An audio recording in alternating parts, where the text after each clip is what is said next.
Thomas Soto. Le kiosque d'Europe 1 et toutes ses plumes, Marion Calais. Les régions, Jean-Philippe Ballas pour la presse internationale, Axel de Tarlet pour l'Écho et Eva Rock devant la télé. Bonjour à tous. Bonjour Thomas.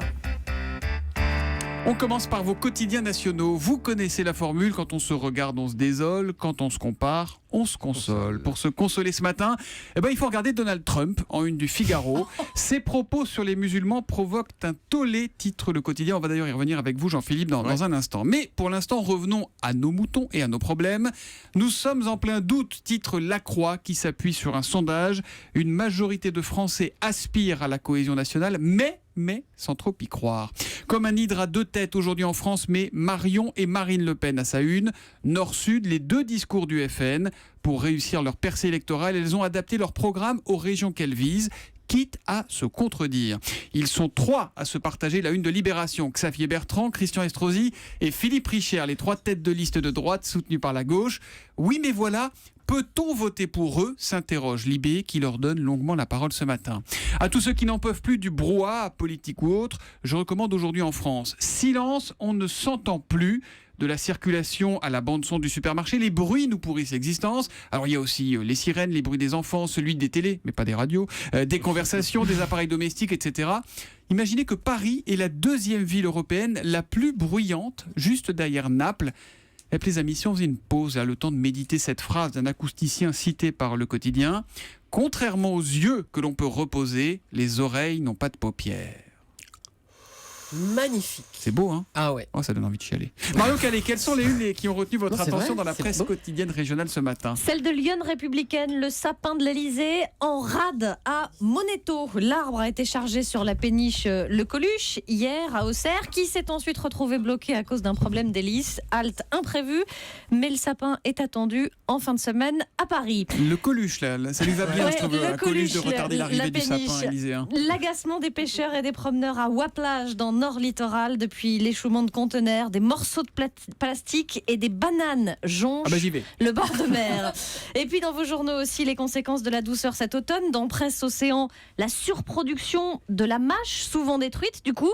Et dans le Républicain Lorrain, les cigognes qui passent l'hiver en Moselle. L'histoire du jour à table, les amis, ça commence par un plat de pâtes. Et c'est le populaire du centre qui régale. Vous prendrez bien un peu de nouilles.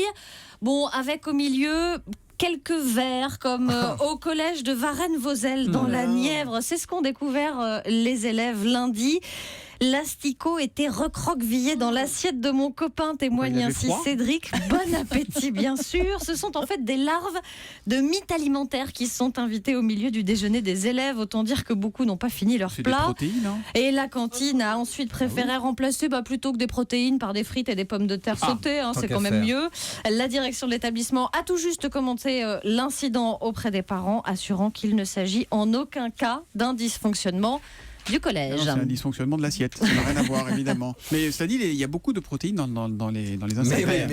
Mais ça va, Thomas. Oui, bien sûr. Mais bien sûr. En vinaigrette, allez. Oh, ce que vous êtes de 1976 tous. Allez, la presse internationale, Jean-Philippe Ballas, ce matin vous répondez à une question importante. Quel rapport entre Donald Trump et Harry Potter ? Plus exactement, le méchant dans les aventures de Harry Potter, un sorcier qui fait peur, mais alors vraiment peur, celui dont on ne doit pas prononcer le nom, c'est ainsi qu'on le présente dans les livres. Pour le décrire, on dira qu'il a une tête de zombie croisée avec un serpent et il s'appelle Voldemort. Vous avez tout gagné. C'est à lui désormais que nombre d'internautes font référence lorsqu'ils évoquent le cas Donald Trump, le milliardaire américain, leader dans les sondages républicains, faut-il le rappeler, et Trump qui veut notamment fermer des frontières aux musulmans et qui s'attire donc les commentaires indignés ou sarcastiques sur les réseaux sociaux, à tel point que le site de la BBC a décidé de rassembler les messages les plus saillants avec ce titre: Pourquoi les gens surnomment le businessman américain Voldemort, un article très consulté sur Twitter et Facebook et qui a fini par atterrir sur l'écran de la créatrice d'Harry Potter, l'écrivain J.K. Rowling en personne, l'une des femmes les plus discrètes et les plus puissantes du monde de l'édition, dont la parole est toujours très rare et qui a décidé cette fois de réagir avec une petite pointe d'humour. Comparer Donald Trump à Voldemort, quelle horreur, écrit-elle sur Twitter, Voldemort est loin d'être aussi mauvais. Un message qui en quelques heures a été partagé plus de 300 000 fois. Alors il faut dire que J.K. Rowling c'est un peu une rockstar pour ses fans à travers le monde qui guettent le moindre geste, la moindre parole de leur idole. enfin l'histoire ne dit pas, si Donald Trump a lu les aventures d'Harry Potter. On ferait peut-être bien de lui envoyer quelques ouvrages. La vraie question, c'est quelle est la référence de son régicolore à Donald Trump? C'est une couleur étonnante. La coupe de cheveux de Donald Trump, c'est un gros sujet aux USA. Axel de Tarlet, le grand écart des tarifs en pharmacie, c'est un article stupéfiant dans Aujourd'hui en France ce matin. Exactement, et c'est l'association Famille Rurale qui a comparé le prix des médicaments sans ordonnance dans différentes pharmacies. Alors évidemment, il y a des surprises. Bon, vous trouvez du simple au double facilement. Par exemple, le Nurofen qui est vendu 2,50 € dans une pharmacie, 5 € dans l'autre. Vous avez du simple au triple, du simple au quintuple. Par exemple, l'Activir, pour les boutons de fièvre, hein. C'est 2 € dans une pharmacie, 10 € dans l'autre. Vous avez du simple au de 1 à 6, on dit, parce que sextuple. Bravo, simple au sextuple. Il a pris quand Schumacher a son 6e titre de champion du monde. Sextuple. Je les ai tous Enfin, c'est courant, sextuple. 1 à 7. Ça vous étonne de trouver le mot sextuple? Non, mais on Du coup, rêve. je voulais faire un petit effet, c'est complètement raté. Je vais revenir à ma chronique sur les Est-ce que la boutons de sécurité peut fièvre. venir, est-ce que la sécurité peut venir évacuer Julie, s'il vous plaît? Merci. Un flacon d'Estril. Estril, c'est quoi, vous qui savez tout? Extrait, c'est un bain de bouche. Bravo. C'est incollable. C'est rouge comme Vendu produit. 2 € dans une pharmacie, 12 € dans l'autre. Elle a Donc, tout eu, Julie. Bon, tout ça pour dire. RTL, ce qui nous écoute, on vous l'a fait à 30 €. Tout ça pour dire qu'il y a un manque de concurrence quand même, hein. Et tout ça milite, je suis désolé de le dire, pour ce que revendiquent les grandes surfaces, c'est-à-dire la possibilité de vendre des médicaments sans ordonnance en grande surface, parce que croyez-moi, les grandes surfaces, elles s'amusent pas à vendre du 1 au septuple ou du 1 au quintuple suivant. Elles s'amusent pas à vendre 5 fois plus cher que les autres. Mais Voilà. c'est pas des produits anodins, les médicaments Alors, quand même. Oui, vous avez raison, et c'est ce que dit l'étude de 60 millions de consommateurs qui a montré que ces médicaments sans ordonnance administrés à haute dose pouvaient être mortels. C'est pour ça qu'il faut les laisser en pharmacie, mais 2 choses. 1, les pharmaciens doivent donner du conseil, et puis 2, ils doivent être un tout petit peu commerçants et ne pas matraquer le client sous prétexte qu'ils ont le monopole de la vente de médicaments. Et 9 fois plus cher de 1 à 9, c'est quoi? Ah, je l'ai. C'est- Nonuple. Ouais, Bah il oui, est fallait fort. le Oh, il dire. est fort, Axel de Mais Tarlet. là, non, je mais savais j'ai- pas, j'allais voilà. le deviner. J'aurais dit non. Julie, ça y est. Mais non, j'aurais dit non Collé nuple. Julie. Alors à la télé, tiens, c'est ce matin la télé à 10h15 sur France 3. Mais il est Oui, dans est-ce une que forme vous. ce matin. Oui, alors Julie, c'est pour vous, une colle. Est-ce que vous connaissez ce générique? Ah oui, c'est 30 millions d'années. Oui, exactement. Et ben, le magazine Animali, qui est créé depuis 1976, voilà, a décidé de rendre hommage à Diesel, vous savez, le Malinois, le chien berger qui est mort lors de l'intervention du raid à Saint-Denis.